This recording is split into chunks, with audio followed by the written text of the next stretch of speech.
પંચભૂતના પુતળામાં છેલ્લી ઘડીએ હરજી વારજી રામદેવજી મહારાજને કહ્યું હતું, મહારાજ, મારા નકળંગ નિજાધારી પોકણ ઘડીના પીર,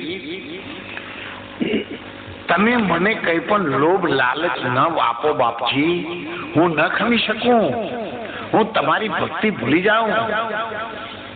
મારે લુગાઈ, મારે મારી ઘરવાળી નથી જોતી. હું એ ઘરવાળી લાવું એટલે પછી ઘર જોવે, અને ઘર જોવે એટલે ફર્નિચર જોવે, ફર્નિચર કરું કે રહોડું જોવે. પછી ભગવાને મને પ્રજા લઈ, હું કેટલો લોભો થયો.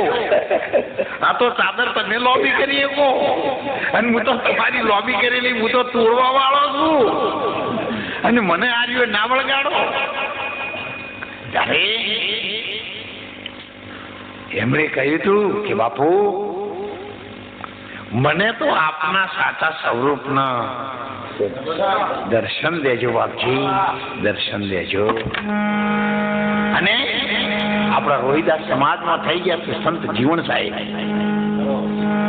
બેન સાહેબ, સિંહ સાહેબ, એમણે કહ્યું કે જીવન જીવને ત્યાં રાખજે, બાજા વાગે છે રણતુરા, અણી અગર ઉપર એક છે, હીરો રમતા રમા, નિશ્ચિત નિરખો એને નેણમાં, સતપુરુષ છે તારા સામા, તારી સામે એ વાલો મારો નેણથી નજીક જોગા સહી કરીને મોનો, હજુ તારે એ જોગા એ હિયાણિયા રોડે ઉપર દેશા મત જાઓ, આ બમરો કરે ઘેરો ઘેરો રાજ, અને બેઠો બેરો સુણા ને હારો રે, સફેદ વરણમાં મારો શાહ, એ જુગા ઓલા ગલેરા રે. ડુંગરપરી મહારાજે કહ્યું, रणुकार पर झणुकार है, झणुकार पर ज्योत, ज्योत के ऊपर ऐसे अभय शून्य है, तहाँ बसत है मोती, संतो मोती लेना. રામચંદ્ર ભગવાન લંકામાં જવા માટે દરિયા સમુદ્રના કિનારે આવ્યા. બસ અત્યારે હેઠો પડી ગયો. હવે જાવું કેવી રીતે? તો આ કામ હનુમાનજી કરી શકે. હનુમાનજીમાં શક્તિ હતી, પણ એને યાદ અપાવવાની જરૂર હતી, બેટરી ચાર્જિંગ કરવાની જરૂર હતી. ભગવાન તો આપણા બધામાં રમી રહ્યો છે, પણ આપણે હમુરદું ચાર્જરના વાયર ઓમાં ભીડાવતા જ નહીં. આપણે તો ભીડાયા ઘરોમાં. એટલે જયારે વર્ષે મેચીને અગરબત્તી કરીએ ને તાણે સીધો રાયડોનું હેળી સિવાય દેખાતું જ નહીં. તો આપણા છોકરાને આપણા બહેના સિવાય આપણને બીજું કશું દેખાતું જ નહીં. એ તો આપણે એટલા હોરી હોય છે. મારું તો એવું કેવું છે, ભક્તિના ડોળ કરવા એના કરતા આચરણ કરવું સારું. અંબાજી તમે હેરતા જાઓ, ડોશીમાન વાળામાં પડ્યા રાખો, તતનદાડે નાવા ના લો, અંબાજી માને જઈને 5,000ની ચૂંદડી ઉઠાડો, અને આ ડોશીમાં ઘેર દાઢે મરી જાય. 100 રૂપિયાની ચાદર લાવતા નહીં. અંબાજીમાં છે ને રાજી થાય છે ને, આધાર ઉપર રાજી થાય. એટલા માટે થોડું કરો પણ ઠીક કરો.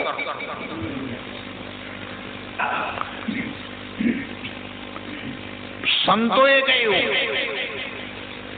કે તારા ખટમાં 8 કોરણ 32 ઘડી અને કાયમો વાજા વાગે આટો પોરી તાલ પખાવત મરદંગ વાગે ને બંસરી વાગે છે ઘેરી મીઠી ને મધુરી રે માવા તારી. અને આપણા ધર્મશાસ્ત્રોએ તો કહ્યું છે, આપણી ફરિયાદ પણ છે, પણ સંતોષજી કે છે આપણે વિચારતા નથી કે મન સ્થિર થતું નથી. એ પ્રશ્ન બધાને છે ને, તો શંકર મહારાજે કહ્યું છે બગાડ પણ જો સ્થિર કરવું એને લાગુ પડશે. હો, સ્થિર ના કરવું તમારે અભળવાની જરૂર જ નહીં.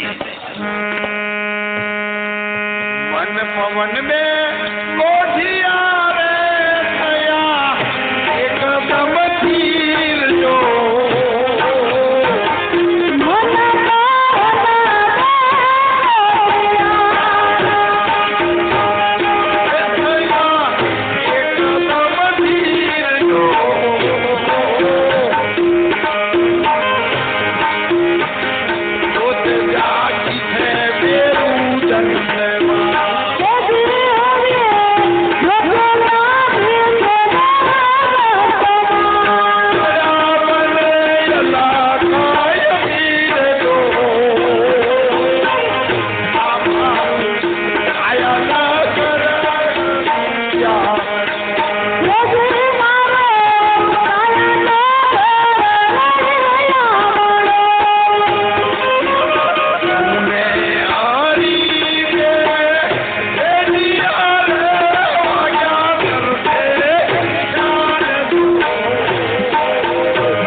સંતોએ કહ્યું છે કે મન ને પવન બે એક સાથે સ્થિર કરવા વાળા પણ મહાપુરુષો છેલ્લા 200 વર્ષની થઈ ગયા છે.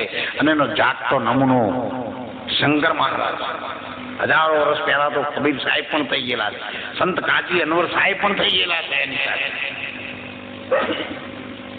અને કદાચ અક્ષરી બેસતું ન હોય ને તો મચ્છવેદ નો ધોબલો રોપ્યો તો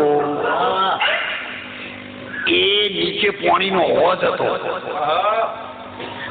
અને અહીંયા 2 તરાજમાં હતા, અહીંયા વચમાં, અને અર્જુન ધોબલા ઉપર ચડતો આવતો હતો. અને 2 તરાજમાં પગ મૂકવાના હતા ને, એના ઉપર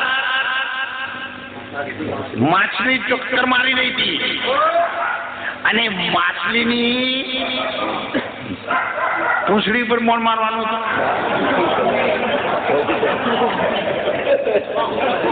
માછલી ઉછાળી મેળવાની. એવડી મોટી માછલીની કિંમત નહોતી, માછલીની આંખ વિંધવાની હતી. આ મહાભારત દ્રષ્ટાંત આપ્યું છે, પણ એનો સિદ્ધાંત હમણાં અમારે કલ્યાણપુરી મહારાજે કહ્યું હતું, અમે સત્સંગ બેઠા હતા ત્યારે, કૃષ્ણમ જગત વંદે જગત ગુરુ. કૃષ્ણ છે ને એને જગત ગુરુની ઉપમા આપી છે ને. કૃષ્ણ કોણ હતા? કોહડો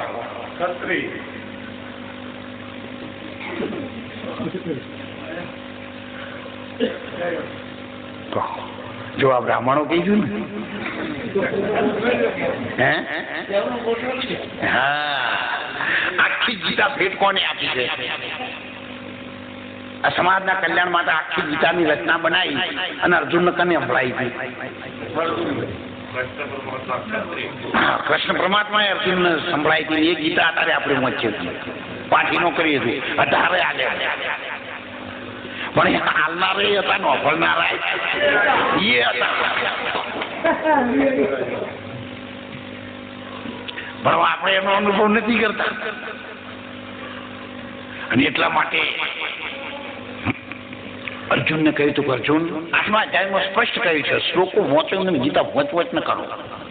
પોતાના પ્રાણને 2 ભમરોની વચ્ચે પેલા તો 2 ભમર નક્કી થવા જોવું કને કહેવાય. આપણે આપણા પ્રાણને ઓળખતા હોવા જોઈએ. ઓહમ આવા અને સોહમ જાય. આપણે નહીં ઘણા કહેતા કે હું તો બહેરાણ ખબર ના હોય એટલે ચંપે ચડીને કેળે ઉતર્યું. આપણા સંતોએ કીધું હું તો ઓહમ ચડું ને સોહમ ઉતરું. હું તો જો મારા ગુરુજીની વાત, હું તો જો મારા ગુરુજીની વાત. મારે